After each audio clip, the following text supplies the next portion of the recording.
Sir, આગળ સવાલ એ છે કે ચક્કર આવે ત્યારે કયા કયા રિપોર્ટ્સ કરાવવાના જોઈએ?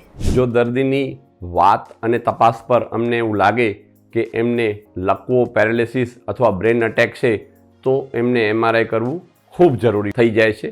બલકે અડધી રાત્રે પણ એમનું MRI કરાવવું જોઈએ.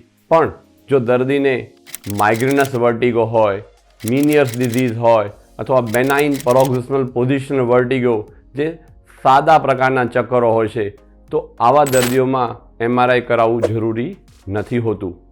અમુક આવવાના જૂજ 1 કે 2% દર્દીઓ જ્યારે સારા નથી થતા દવાઓથી ત્યારે અમે એમને કહેતા હોઈએ છીએ કે કદાચ બીજું કંઈ કારણ ચાલતું હોય તો અમે આવા અમુક 1 થી 2% દર્દીઓમાં MRI કરાવતા હોઈએ છીએ. અમુક દર્દીઓ ડરીને અમારી પાસે આવતા હોય છે કે ડૉક્ટર સાહેબ મને બહુ ચક્કર આવે છે, મને લાગે છે મને બ્રેન ટ્યુમર હશે, મારું MRI કરાવી દો. તો અમે કહેતા હોઈએ છીએ કોઈ વાંધો નહીં. આવા દર્દીઓને જ્યાં સુધી MRI ના કરાવીએ ત્યાં સુધી એમને સંતોષ નથી થતો. અંદર ખૂબ વિચારો હાલતા હોય છે. એમણે જોયું હોય કોઈક મામા માસીને ચક્કર આવ્યા હોય ને બ્રેન ટ્યુમર નીકળ્યું હોય અને એવું માની લેતા હોય છે કે બ્રેન ટ્યુમર ચક્કરનું કારણ હશે. હું તમને કહીશ મિત્રો, બ્રેન ટ્યુમર ચક્કરનું કારણ હોતું નથી. આવા લોકો મિક્સ મસાલા એકબીજા શબ્દો વાપરીને હોય બીજું કંઈ કારણ અને કહેતા હોય છે ચક્કર, એટલે અમુક દર્દીઓ ડરીને એવું કહેતા હોય છે કે ચક્કરનું કારણ બ્રેન ટ્યુમર છે.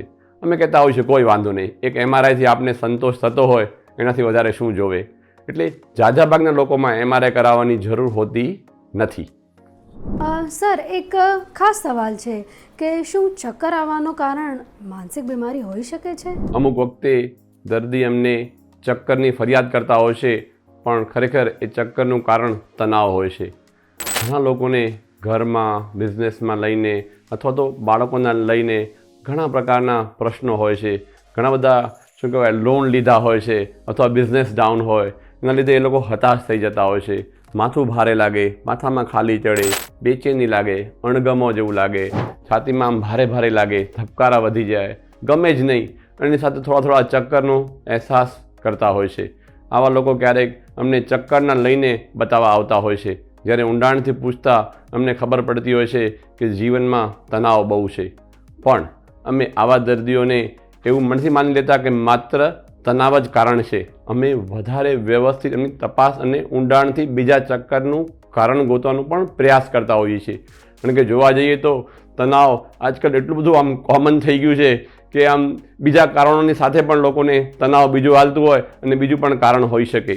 માટે આવા દર્દીઓને અમે ઊંડાણથી તપાસ કરીને જોતા હોઈએ છીએ કે એમને બીજા કારણો તો નથી ને કે વેસ્ટિબ્યુલાઇટિસ કે લકવો કે માઇગ્રેન કે મીનિયર્સ ડિઝીઝ કે BPPV કે કોઈ અન્ય કારણ. તો આવું કારણ ગોત્યા પછી દર્દીને ઊંડાણથી તપાસ કર્યા પછી અમને કોઈ કારણ જાણવા ન મળે તો અમે આવા દર્દીને સમજાવતા હોઈએ છીએ કે આપના ચક્કરનું કારણ એ તણાવ છે, માટે ચિંતા કરવા જેવું નથી. આપની પાસે એક ચક્કરનો દર્દી આવે તો આપ એને તપાસશો, એના રિપોર્ટ્સ કરાવશો, પછી એની સારવાર શું હોય છે? ચક્કરની બીમારીમાં મુખ્ય હોય છે ચક્કરનું નિદાન. જે ઝાઝા ભાગના લોકોમાં એ નિદાન પૂરું થતું નથી હોતું. લોકો 2, 3, 4 ડૉક્ટરો બદલતા હોય છે ત્યારે જઈને એમને ખ્યાલ આવતો હોય છે કે એમના ચક્કરનું કારણ શું હોય છે. હવે જેવું કારણ મળે એવા પ્રકારની એમની સારવાર આપવામાં આવતી હોય છે. માની લો દર્દીને લકવો, પેરાલિસિસ કે અટેક છે તો એની સારવાર હોય છે લોહી પતલું થવાની દવા, કોલેસ્ટ્રોલની દવા, અને પહેલાં જો 3-4 કલાકની અંદર હોસ્પિટલમાં આવી ગયા હોય તો એક TPA નામની સ્પેશિયલ દવા આપવામાં આવતી હોય છે. દર્દી સ્ટેબલ થઈ જાય પછી એની ફિઝિયોથેરાપી અને બીજી અમુક સપોર્ટિવ ટ્રીટમેન્ટ આપવામાં આવતી હોય છે. બીજું, જો દર્દીનું કારણ એક્યુટ વેસ્ટિબ્યુલાઇટિસ હોય છે જે વાયરલ ઇન્ફેક્શનથી લઈને થતું હોય છે, એ દર્દીઓમાં સારવાર સ્ટીરોઇડ્સ આપવામાં આવતી હોય છે જે અમે 2 થી 3 અઠવાડિયા માટે આપતા હોઈએ છીએ અને દર્દી થોડું સ્ટેબલ થઈ જાય પછી એની ફિઝિયોથેરાપી ચાલુ કરતા હોઈએ છીએ. ત્રીજું, દર્દીના ચક્કરનું કારણ બેનાઇન પેરોક્સિસ્મલ પોઝિશનલ વર્ટિગો એટલે જો BPPV હોય તો એમાં એક્સરસાઇઝીસ બતાવવામાં આવતી હોય છે, જે હોય છે સિમોન્સ મેન્યુઅર, મોડિફાઈડ એપ્લીસ મેન્યુઅર અથવા તો રોલ ઓવર ટેસ્ટ. તો આમાંના જે પ્રકારના ચક્કરો હોય એવી સારવાર જ હોય છે. ચોથું, દર્દીના ચક્કરનું કારણ મિનિયસ ડિઝીઝ હોય તો આવા દર્દીઓને અમે કાનના ડૉક્ટરને રિફર કરી દેતા હોય છે. જાજાભાગના દર્દીઓમાં એ લોકો કાનની ઊંડાણથી તપાસ કરી પછી બીટા એસ્ટિડિન, ડાયમોક્સ નામની દવાઓ અથવા તો મીઠું ઓછું ખાવાની સારવારમાં એ લોકો માનતા હોય છે, જે દર્દીને આપતા હોય છે. અને જો દર્દીનું કારણ માઇગ્રેનસ વર્ટિગો હોય તો અમે એમાં માઇગ્રેનની સારવાર કરતા હોઈએ છીએ અને માઇગ્રેનની પ્રોફાઇલેક્ટિક ડ્રગ્સ આપતા હોઈએ છીએ, જેમાં ફ્લુનારિઝિન, ઇન્ડેરાલ, ટોપિરામેડ, ડાયવાલ્પ્રોક્સ સોડિયમ, એમિટ્રિપ્લિન વગેરે દવાઓ આપવામાં આવતી હોય છે. આનો એક 6 થી 9 મહિના કોર્સ કરવાથી દર્દીને ખૂબ સારું થઈ જતું હોય છે. જો દર્દીના ચક્કરનું કારણ સૂતાથી ઊભા થતાં BP ઘટી જવું એટલે જેને અમે પોસ્ચ્યુરલ હાઇપોટેન્શન કહેતા હોઈએ છીએ, તો આવા દર્દીઓને થોડુંક પાણી વધારે પીવાનું, મીઠું વધારે લેવાનું અને BPની દવાઓનો થોડો ડોઝ ઘટાડવાથી આવા દર્દીઓ રાહત મહેસૂસ કરતા હોય છે. ક્યારેક દર્દીઓનું શુગર ઘટી જાય અથવા સોડિયમ ઘટી જાય તો પણ થોડુંક ચક્કરનો એક અહેસાસ થતો હોય છે. તો આ વસ્તુઓનું કરેક્ટ કરવાથી દર્દી એક રાહત મહેસૂસ કરતું હોય છે. તો જેવું કારણ એવી સારવાર. અમુક દર્દીઓ એમ કહેતા હોય છે કે અમે સારવાર તો ઘણી લીધી પણ સારા નથી થતા. અમુક દર્દીઓમાં એ લોકોનું નિદાન નથી થયેલું હોતું અને અમુક દર્દીઓમાં નિદાન થયેલું હોય તો એ લોકો અધવચ્ચેથી દવાઓ બંધ કરી દેતા હોય છે, જે યોગ્ય નથી. માની લો કોઈને પેરાલિસિસ થયું હોય તો આવા દર્દીઓને લોહી પતલું થવાની દવા, કોલેસ્ટ્રોલની દવા, BP ડાયાબિટીસની દવા એ કાયમિક લેવાની હોય છે. હવે જો આપણે એ ન લઈએ તો આપણે બીજી વાર લકવો થવાની સંભાવનાઓ વધી જતી હોય છે. હવે ધારો કે દર્દીને માઇગ્રેનસ વર્ટિગો હોય, માઇગ્રેન એનું કારણ હોય તો એનું કમસે કમ 6 થી 9 મહિના એનો કોર્સ કરવાનો હોય.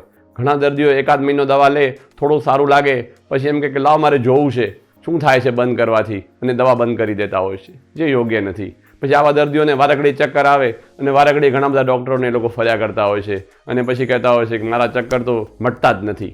માટે આપના ડૉક્ટરની સલાહ લઈને જે એનું કારણ હોય, જેટલો સમય દવા લેવાની હોય એની સાથે વ્યવસ્થિત ચર્ચા કરીને એ પ્રમાણે એની સારવારને નીચે રહેશો તો આપને ખૂબ લાભ થશે. તો અંતમાં સર, આપ અમારા ચક્કરના દર્દીઓને શું સંદેશો આપશો? હું ચક્કરના દર્દીઓને 6 સંદેશ આપીશ. સૌથી પહેલું, સીધા મેડિકલ સ્ટોરમાં જઈને ડાયરેક્ટ ચક્કરની દવા લેવું એવું કરવું જોઈએ નહીં. ઘણા બધા લોકોને ચક્કર આવે, સીધા મેડિકલ સ્ટોરવાળાને કહે ભાઈ કઈ છે ચક્કરની દવા? કે હા બીટા એસ્ટિડિન છે, લાવ આપી દો, અથવા સિનારિઝિન છે, લાવ આપી દો. એ ખાઈને આરામ કરતા હોય છે. આમાં ટેમ્પરરી થોડી ઘણી કદાચ રાહત થતી હોય છે, પણ આપણે કારણમાં ઊંડા ઉતર્યા નહીં, માટે કારણ ન્યા રહી જાય અને લોકો વધારે હેરાન થતા હોય છે. માટે ડાયરેક્ટ મેડિકલ સ્ટોરમાં જઈને ગોળીઓ લેવી જોઈએ નહીં.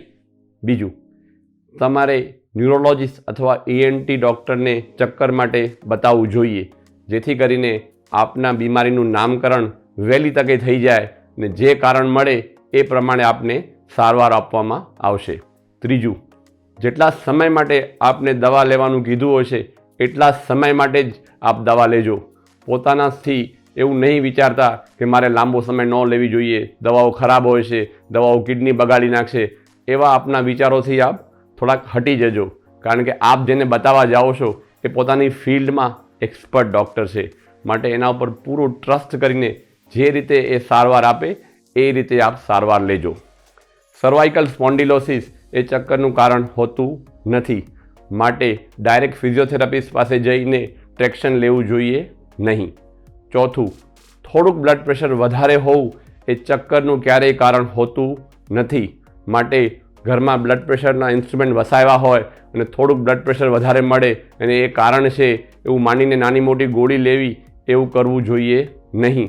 આનાથી માત્ર એક જ વસ્તુ થશે અને એ છે નુકસાન. માટે આપને ચક્કર આવે તો આપ ડૉક્ટરને જરૂરથી બતાવજો. અને અંતમાં જો ચક્કરની સાથે આપને ડબલ દેખાય, બોલવામાં તકલીફ થાય, મોઢું ત્રાંસું થઈ જાય, ગળેથી ઉતારવામાં તકલીફ થાય, હાથ પગમાં ખાલી ચડી જાય અથવા હાથ પગમાં તાકાત ઘટી જાય, તો દિવસ હોય કે રાત 24 કલાક આપે એવું ન વિચારવું જોઈએ કે મને ડૉક્ટર મળશે કે નહીં મળે. સીધા જે હોસ્પિટલમાં દાખલની વ્યવસ્થા હોય ત્યાં તાત્કાલિક વયા જવું જોઈએ. કારણ કે પેરાલિસિસ એ હાર્ટ એટેકની જેમ એક બહુ જ મોટી ઇમરજન્સી છે. તો મિત્રો, આપે ચક્કર વિશે જે જાણ્યું તેના આધારિત આપને ફક્ત 10 પ્રશ્નોના જવાબ આપવાના છે અને એક મસ્ત મજાની કમેન્ટ કરવાની છે. હા, તો આ કન્ટેસ્ટ આગલા 10 દિવસ માટે જ છે. તો 3 બેસ્ટ કમેન્ટ અને મેક્સિમમ કરેક્ટ આન્સર આપનારને અમે 3 સરપ્રાઈઝ ગિફ્ટ આપીશું. તો દેરવડી શાની છે? અમારા આ કન્ટેસ્ટની લિંક ડિસ્ક્રિપ્શન બોક્સમાં આપેલી છે. અને હા, સબસ્ક્રાઈબ કરતા નહીં ભૂલતા. તો ડૉક્ટર જયંતિ ગુરમુખાણી, આપનો ખૂબ ખૂબ આભાર અમારે ચક્કર વિશે આટલું ઊંડાણમાં જણાવવા માટે. Thank you. Thank you.